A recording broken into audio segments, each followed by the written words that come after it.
इंग्रजांच्या छळातून सुटका करण्याची किंमत म्हणूनच की काय, भारताला आपलाच एक तुकडा आपल्यापासून वेगळा करावा लागला, तो म्हणजे पाकिस्तान. यात असे अनेक लोक होते ज्यांना पाकिस्तानात जायचं नव्हतं, मात्र अनेक कारणं असल्यानं नाईलाजास्तव अनेकांना जावं लागलं. अशा अनेक स्त्रिया होत्या ज्यांचे सासरचे लोक पाकिस्तानमध्ये गेले आणि माहेर मात्र भारतात राहिलं. तसंच सध्या पाकिस्तानातला असं एक ठिकाण आहे ज्यांना सुद्धा पाकिस्तानामध्ये सामील व्हायचं नव्हतं. 1947 मध्ये भारत इंग्रजांपासून स्वतंत्र झाला, परंतु हे स्वातंत्र्य मिळवताना भारताचे दोन तुकडे झाले, एक भारत आणि दुसरा पाकिस्तान. भारताच्या फाळणीनंतर कलात राज्य म्हणजेच बलुचिस्तान सुमारे 227 दिवस एक स्वतंत्र आणि सार्वभौम राज्य राहिलं होतं. बलुचिस्तानला पाकिस्तानात सामील व्हायचं नव्हतं आणि त्यामुळेच बलुचिस्तानला भारतात विलीन व्हायचं होतं का, नेहरूंनी त्यांचा प्रस्ताव फेटाळला होता का, असे प्रश्न इतिहासातून समोर येतात. जाणून घेणार आहोत यामागचं सत्य प्राईम संवादच्या आजच्या भागात. नमस्कार, मी सारिका. प्राईम संवाद या यूट्यूब चॅनलवरती आपणा सर्वांचं स्वागत करते. बलुचिस्तानला पाकिस्तानात सामील व्हायचं नव्हतं. विशेष म्हणजे पाकिस्तानचे संस्थापक मोहम्मद अली जिन्ना यांनीही याला होकार दिला होता. परंतु इंग्रज गेल्यानंतर भारतातील किंवा पाकिस्तानमधील एकही संस्थान स्वतंत्र राहू शकलं नाही. बलुचिस्तानचा मोठा भाग हा वाळवंटाचा प्रदेश आहे, जो इराणी पठाराच्या पूर्वेला आहे. सध्याचं बलुचिस्तान 3 देशांमध्ये विभागलं गेलंय. यामध्ये पाकिस्तानचा बलुचिस्तान प्रांत, इराणचा सिस्तान बलुचिस्तान प्रांत आणि अफगाणिस्तानमधील एका छोट्याशा भागाचा समावेश आहे. अफगाणिस्तानातले निमरुज, हेल्मंड आणि कंदहार हे एकेकाळच्या बलुचिस्तानचेच भाग आहेत. बलूच हे सुन्नी मुसलमान आहेत. इराणच्या शिया बहुल बलुचिस्तानमध्येही बलूच सुन्नी मुस्लिम आहेत. पाकिस्तानच्या स्थापनेपासूनच बलुचिस्तानमध्ये बंडाचे निशाण हे फडकत आहेत.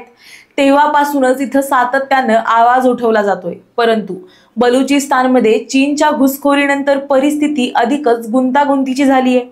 पाकिस्ताननं बलुचिस्तानचं ग्वादर बंदर चीनला दिलं असून स्थानिक बलूच याला विरोध करत आहेत. बलुचिस्तान हे पर्शिया आणि हिंद साम्राज्य यांच्यामध्ये पूर्वेकडून पश्चिमेकडे सँडविच सारखं राहिलं आहे. उत्तरेकडील बलुचिस्तानच्या शेजारील अफगाणिस्तानालाही या साम्राज्याच्या युद्धांचा फटका बसला, परंतु बलुचांकडे त्यांच्यासारखं संरक्षणासाठी पर्वत नाहीयेत. स्टेट ऑफ कलातला अनेक लोक पाकिस्तानचं हैदराबाद म्हणतात. कलात हे स्वतंत्र संस्थान होतं. त्यांनी पाकिस्तानमध्ये सामील होण्यास नकार दिला होता आणि हैदराबादनंही भारतात सामील होण्यास सुरुवातीला नकारच दिला होता. मोहम्मद अली जिन्ना यांनी कलात आणि हैदराबाद या दोघांनाही कायदेशीर सल्ला दिला होता की 15 ऑगस्ट 1947 रोजी ब्रिटिश राजवट संपल्यानंतरही ते स्वतंत्र सार्वभौम राज्य म्हणून राहू शकतात. दोन्ही प्रकरणांमध्ये कोणतीही तडजोड शक्य नव्हती. 13 सप्टेंबर 1948 रोजी लष्करी कारवाईनंतर हैदराबाद अखेर भारतात सामील झालं. 20 मार्च 1948 रोजी कलातच्या खान यांनी पाकिस्तानमध्ये सामील होण्यास सहमती दर्शवली. भारत आणि अफगाणिस्तान यांच्याकडून निराशा हाती आल्यामुळे त्यांनी हे केलं. कलातच्या खान यांना सार्वभौम राहण्यासाठी भारत आणि अफगाणिस्तानची मदत हवी होती. कलात जेव्हा पाकिस्तानमध्ये सामील झाले नव्हते त्याच्या आधीपासूनच तिथं लोकशाही चळवळ सुरू होती. कलात स्टेट नॅशनल पार्टीनं 1945 मध्ये ऑल इंडिया स्टेट पीपल्स कॉन्फरन्समध्ये भाग घेतला होता. तेव्हा त्यांचे अध्यक्ष जवाहरलाल नेहरू होते. दुसरीकडे बलुचिस्तानमध्ये मुस्लिम लीगला कधीही पाठिंबा मिळाला नाही. खान ऑफ कलात आणि KSNP वैचारिकदृष्ट्या लोकशाहीवादी होते. राष्ट्रवादी असल्यानं KSNPला मुस्लिम लीगच्या नेतृत्वाखालील पाकिस्तानमध्ये सामील व्हायचं नव्हतं. KSNPला भारताशी जवळीक साधायची होती किंवा कलातच्या खान सोबत राहून स्वतंत्र राज्य त्यांना हवं होतं. कलातचे खान हे लोकशाही चळवळीला पाठिंबा देत होते आणि त्या अंतर्गत इथे द्विसदन संसदीय प्रणाली तयार करण्यात आली होती.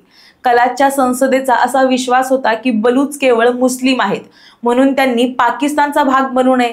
पण हा प्रतिकार पाकिस्तान सरकारनं आपल्या बळाचा वापर करून चिरडून टाकला आणि बळजबरीनं कलातला ताब्यात घेतलं. काही जण असं म्हणतात की सरकार त्यांच्या अंतर्गत बाबींमध्ये फारसा हस्तक्षेप करणार नाही. या अटीवर संस्थानांचं पाकिस्तानमध्ये विलिनीकरण झालं होतं. पण हळूहळू या संस्थानांची स्वायत्तता पूर्णपणे संपुष्टात आली. त्यामुळे अनेक राज्यांची मूलभूत ओळख संपुष्टात आली.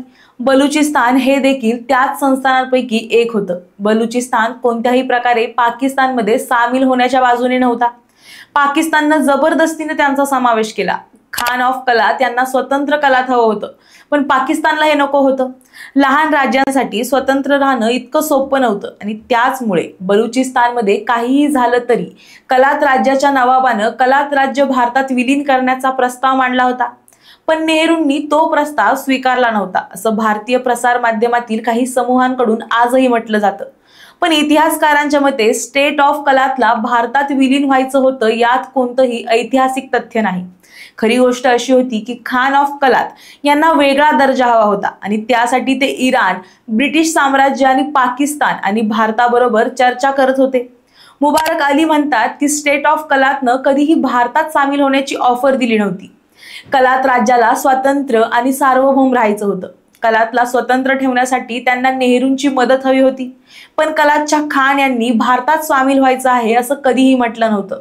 नेहरू हे मोठे नेते होते, त्यामुळे खान ऑफ कलात यांना त्यांच्याबद्दल आदर होता, पण नेहरूंनी कलातला भारतात विलीन करण्याची ऑफर नाकारली होती असं म्हणणं पूर्णपणे चुकीचं आहे. मात्र आजही बलुचिस्तान पाकिस्तानपासून वेगळे होण्याचे आपले प्रयत्न सुरूच ठेवत आहे आणि याचंच उदाहरण म्हणजे नुकताच एका एक्सप्रेस ट्रेनवर झालेला एक मोठा हल्ला. आता या बाबतीत तुम्हाला काय वाटतं? बलुचिस्तानला आता एवढ्या वर्षानंतर तरी स्वतःचं अस्तित्व सापडेल का? हे आम्हाला कमेंटमध्ये नक्की सांगा आणि प्राईम संवाद या यूट्यूब चॅनलला सबस्क्राईब करायला विसरू नका. धन्यवाद.